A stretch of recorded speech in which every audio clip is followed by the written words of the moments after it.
আসসালামু আলাইকুম রহমতুল্লাহ বারকাতু।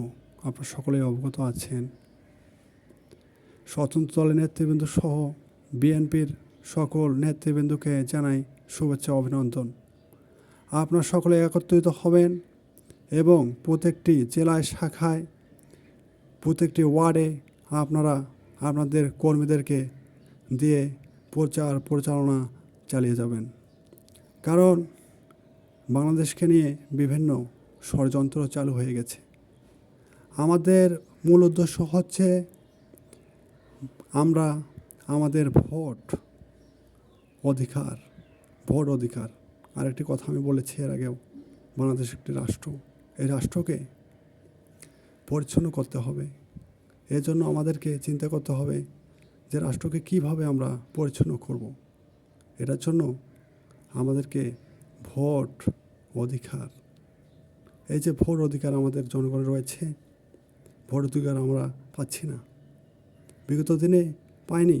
বিভিন্ন দেশের বিভিন্ন দেখা যাচ্ছে যে বৈদেশিক ষড়যন্ত্র করে এই ভোট অধিকার বন্ধ করে দেওয়া হয়েছে আমাদের সাধারণ জনগণকে। আর শেখ হাসিনাকে ফাঁসিয়ে দিয়ে তাকে বাংলাদেশের মানুষের চোখে একটা খারাপ মহিলা হিসাবে গণ্য করা হচ্ছে। এটা থেকে আপনারা সতর্ক হবেন।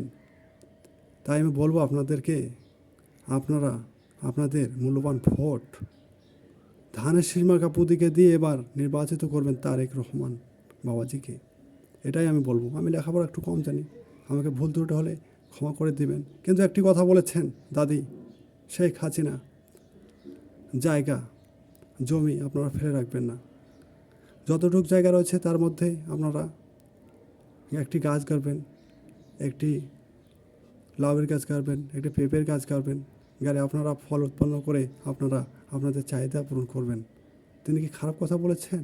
আমি সেজন্য তাকে ধন্যবাদ জানাই। তাই আমি বলবো, আমি বেশি কথা বাড়াবো না। আপনারা সকলেই জানেন এই বাংলাদেশকে নিয়ে বিভিন্ন ধরনের চক্রান্ত চালু হয়েছে এবং বাংলাদেশের বিভিন্ন দেখা যাচ্ছে পুলিশ কর্মী এবং রাজনৈতিক নেতাবৃন্দ তারা একত্রিত হয়ে এই দেশকে শাসন করতে চায়। আমরা সাধারণ জনগণ তাদের ভয়ে আমরা আজকে মুরগির মতো খুপড়ির মধ্যে লুকাই। তাই আমি বলবো আপনাদেরকে, আপনারা সকলে একত্রিত হবেন হয়ে বিএনপি দলকে আপনারা সামনে রেখে বাংলাদেশকে একটি শক্তিশালী রাষ্ট্র গড়ার পক্ষে কাজ করার সুযোগ দেবেন তারেক রহমানকে। এই বলে আমার বক্তব্য আমি শেষ করছি। আপনাদের সকলের জন্য দোয়া রইল। আসসালামু আলাইকুম রহমতুল্লাহ বারকাতুহু। স্বাধীন বাংলাদেশ। ধন্যবাদ।